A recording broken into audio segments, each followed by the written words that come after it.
Hey guys, welcome back to my YouTube vlog. My name is Amber, obviously. Look at my zit coming in, you guys. It's okay. I'll rock my zit on my head. So I wanted to talk about my pregnancy with Braelyn. This video might be long because it is a shit show from the beginning. So I'm sorry in advance. I'm trying my best to make it short.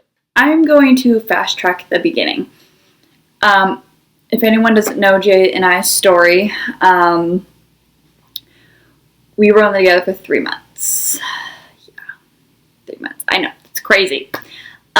So I was on birth control. Braelyn was a blessing and an accident all in one. So from the beginning, I worked out during my pregnancy, healthy, and tried to stay toned and fit. And then at 6 weeks, we came home from working out, and I had this shooting pain down my back.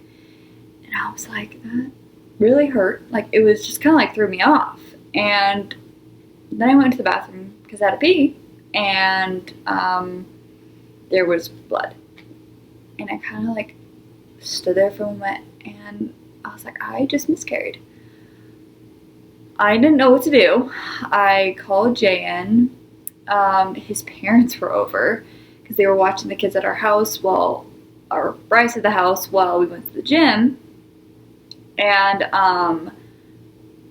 I called them in and I was like, I think I miscarried the baby. And his parents had already known at this time. And he's like, okay, we need to go to the ER.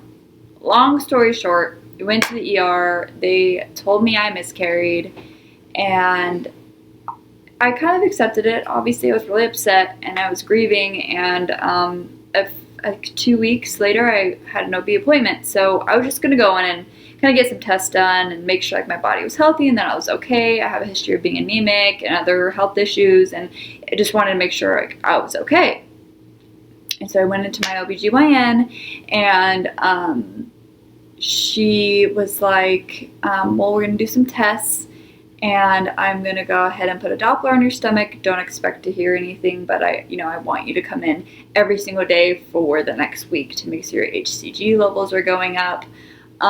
So I did that, and then they ended up actually skipping the Doppler that one time, and then the following week they're like, okay, we're going to do the Doppler. This is like 3 weeks of me being like, I lost my baby. We still haven't told anyone. And so she did the Doppler and she like heard a heartbeat. And she was like, well, there's a heartbeat. And so then we did an ultrasound, and there was little Miss Braelyn, a little teeny tiny dot in my stomach. So then, I had to go in every single week after that. And then my 20-week ultrasound, everything looked good. And a few weeks later, I ended up having 2 blood clots. Like, they were huge. They were probably like the size of my palm, and there was 2 of them. And of course, that was even frustrating too, because I had already had bleeding before. And so then I called my OB, and they got me into emergency ultrasound, and they're like, oh, well, everything's fine. Like, we got absolutely no answers. And so I went home, and they told me to take it easy. I took a few days off work. And then, I did my routine. I did weekly routine blood work to make sure everything was okay, just because they considered it a high risk pregnancy. And then at my 33 weeks, I started feeling like shit. I started not being able to eat, not being able to drink. I just felt awful. I took 2 weeks off of work because I could not handle it. I don't know what was wrong with me. So then finally I went to my doctor's, and she's like, well, maybe you're just nauseous. And I was telling her, no, like, I'm losing weight. And so then I came in, every single day, and they're like, okay, you are rapidly losing weight, so let's do an ultrasound. Well, my ultrasound, the lady was like super quiet, not saying anything. And that's never a good sign. And so I sat there and I was like, is everything okay? She's like, yeah, I'm just, doing measurements and doing this and doing that. So then they were like, okay, we're going to go get the doctor.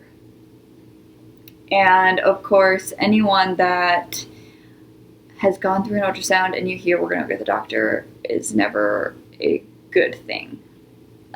So I waited there for like 5 minutes. I was by myself because Jay was at work, and the doctor came in and was like, well, your baby's only 4 pounds and is not growing, and your placenta might be detaching, and your placenta might not be doing the things that it's supposed to be doing, giving, you know, nutrients and all of that, and we think your baby's gonna thrive outside of the womb, and we need to give you a medical inducement this Thursday. This was on a Tuesday, so that was 2 days away. So I ended up saying, okay, let's go ahead and do it. And they gave me a steroid shot on my left butt cheek and my right butt cheek. And of course I went home and did like research on preemies and freaked myself out because I was, you know, terrified to be a NICU mom. And, you know, I've seen friends go through it. And sorry, someone woke up from her nap. So then I went in on Thursday, and I was already 4 centimeters dilated, like 80% effaced. And they were supposed to get me in at 5 a.m. and I didn't go in until 9 is when, like, okay, go ahead and come on in. So I've never been induced before. This was my first inducement, and I had Bryce all natural, like water broke. Labor was like 6 hours. I know a lot of mommies are cringing at me right now because I don't know how y'all do it at 24, 36. Like, you guys are freaking rock stars, because I was miserable at 5 hours with my son.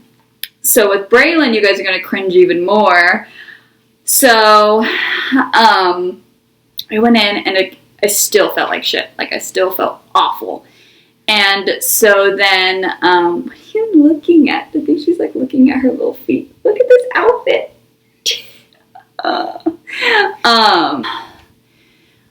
I lost track. Oh, we went in and they got us in kind of pretty quickly because I had pre-registered and like did all of my registration that week, and like did a hospital tour, and our freaking hospital was amazing. It was really good.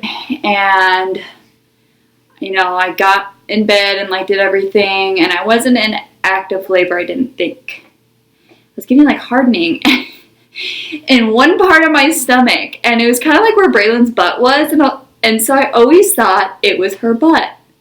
And I looked at the nurse and I was like, oh my god, look, her butt's sticking out. Because one side, I'm not even kidding, like, bless you. Only a little bit of my stomach was hardening.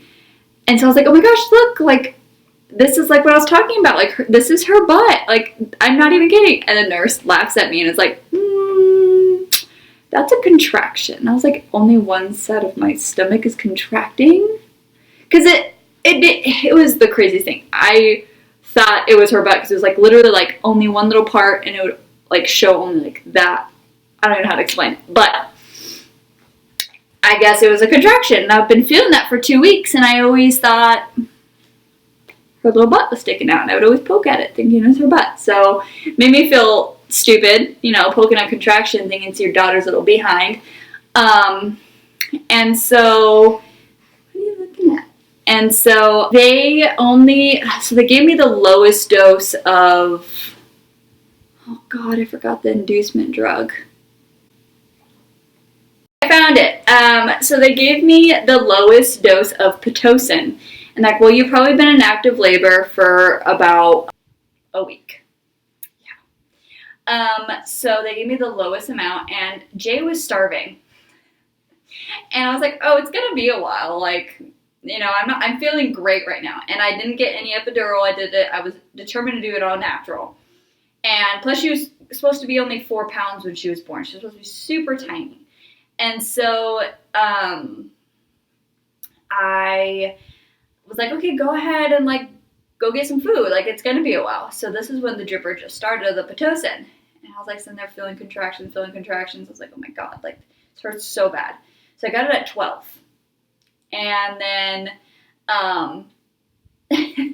Jay comes back and I'm on my side, and he left at like 1:30 and I was still doing okay, and I was on my side. I was like, you need to go get the nurse. We're about to have a baby.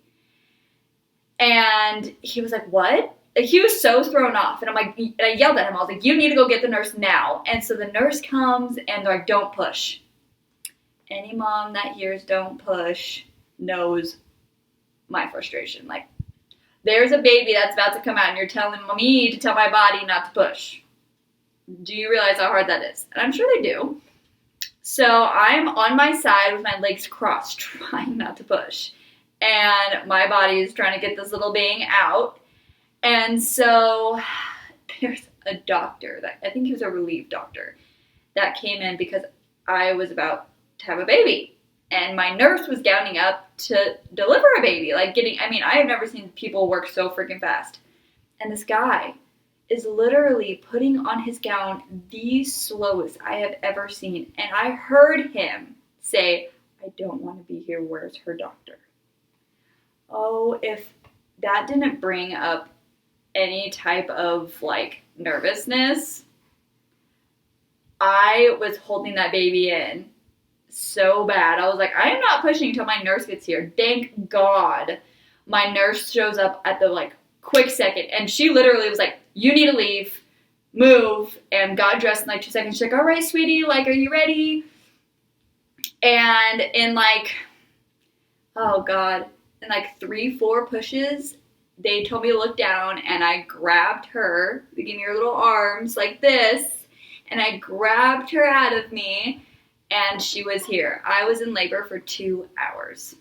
I got Pitocin at 12 and had her at 2:40. So I guess almost 3 hours. 2.5 hours. Yeah. So it was crazy. It was really nerve-wracking. After I had Braelyn, what was really cool is we got 2 hours of skin-to-skin time. And obviously NICU is like right there, waiting to take, her. And they're okay, well, she's doing good. Like, we don't need to take her. So that was a relief because the whole entire time I was stressed.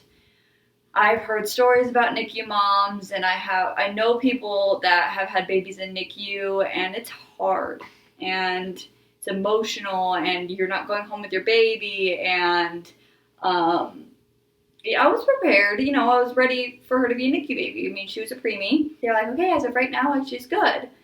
And so we stayed in the hospital for 2.5 days. And she did like the glucose test, and there was a couple times where she couldn't keep her sugar up.